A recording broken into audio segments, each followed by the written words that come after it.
Sekarang kita melihat ke Papua sebentar, di mana sejak dipilihnya Biden sudah kita ingatkan, hati-hati sama Partai Demokrat dan strategi mereka menggoyang target country. Takutnya Papua ditarget. Komentar ini hanya analisa menanggapi berita kelompok bersenjata menyerang sehingga ada petinggi militer negara Jenderal Bintang 1 yang jadi korban. Hal ini serius, merupakan hal yang harus diperhatikan. Jangan sampai kita menganggap Menteri Pertahanannya tidak perform lagi setelah peristiwa pecah tiganya kapal Nanggala 402. Sementara beliau calon kuat presiden 2024 loh. Sungguh, kita melihat kedaulatan Papua dan kedaulatan Nusantaranya. Salah satu aset negara Indonesia yang besar adalah Papua. Namun saat ini Papua yang sudah bergabung sejak tahun 60-an, di mana sebelumnya 20 tahunan Pak Karno, Bapak Bangsa, berjuang membebaskan Papua dari tangan Belanda. Akhirnya berhasil di tahun 60-an. Strategi yang dipakai Pak Karno waktu itu adalah diplomasi. Pak Karno memang jagonya dalam diplomasi luar negeri. Beliau menggunakan strategi perang asimetri. Sekarang menjadi mengerti kan kenapa Newman menggunakan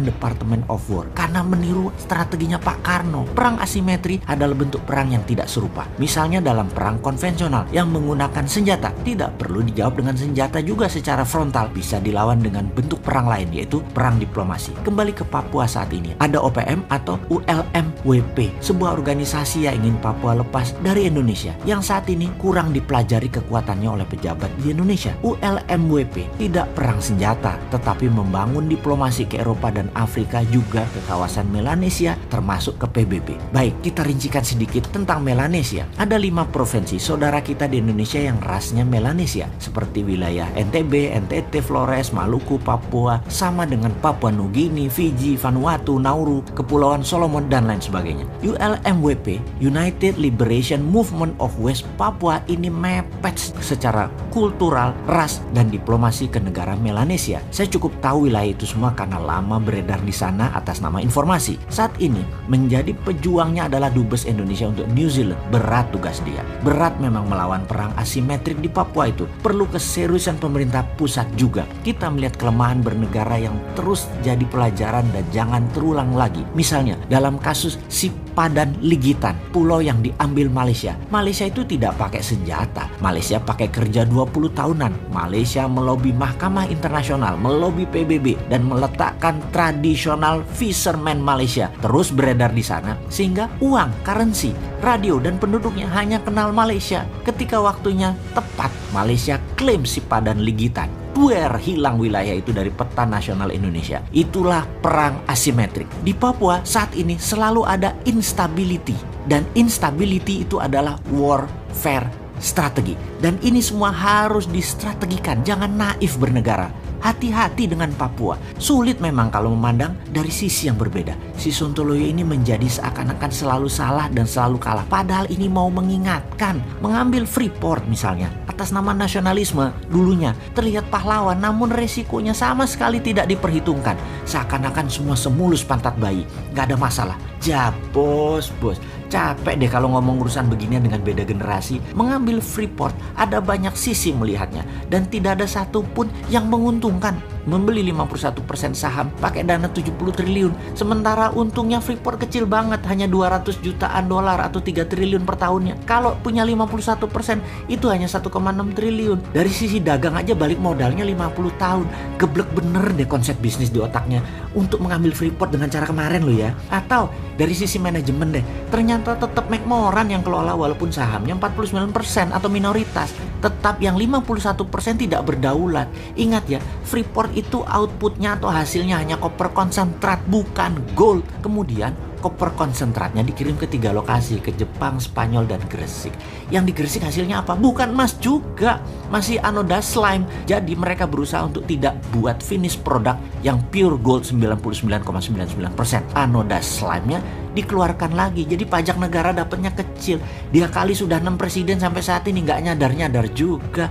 Dasar old mind. Kesel banget deh gua urusan beginian. Kita kembali ke Amerika saja dulu deh. Biden dan timnya di belakangnya yang solid serta punya pengalaman bernegara yang panjang, maka ada jabatan strategis Dan itu bukan menteri yang dipilih di awal, tetapi jabatan siapa memimpin lembaga intelijen seperti NSI, FBI, DIA, dan CIA. Selain pejabat utamanya, maka deputi-deputinya ditempatkan dulu orang-orang yang akan dipakai untuk menaklukkan dunia. Maka mata panah bosman pribadi adalah seorang yang bernama Michael Morrell sebagai wakil direktur CIA. Dia adalah orang lama yang sangat loyal kepada Clinton, Obama, juga Biden. Kita lompat sebentar untuk mengingatkan who the hell is Morrell.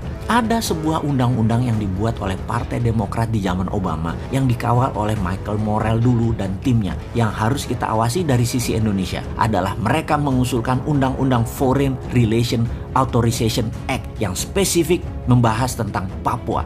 Hati-hati ini buat Indonesia. Lalu CIA di zaman Michael Morrell masih muda adalah pendukung gerakan Kosovo Liberation Army, yang kemudian gerakan tersebut berhasil mendirikan sebuah negara baru bernama Kosovo. Sekali lagi, hati-hati dengan Partai Demokratnya Amerika. Pak SBY sudah merasakannya dengan banyak bom meletus waktu itu.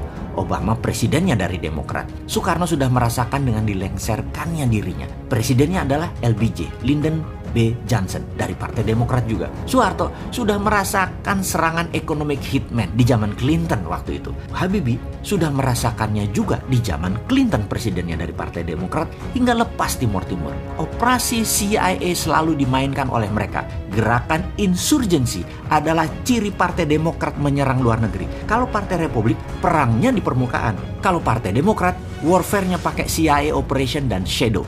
Saya jadi takut urusan Papua. Itu saja. Kalau sama Trump, saya nggak takut Indonesia bakal belah. Karena bukan target Trump. Trump musuhnya Tiongkok dalam dagang. Dan ideologi demokrasi Amerika versus komunisme itu juga dengan Tiongkok. Namun dengan Partai Demokrat, beda game plan mereka. Kita buka strategi Madam Secretary Hillary Clinton waktu itu yang terkenal dengan nama pivot to Asia. Yang diincar apa?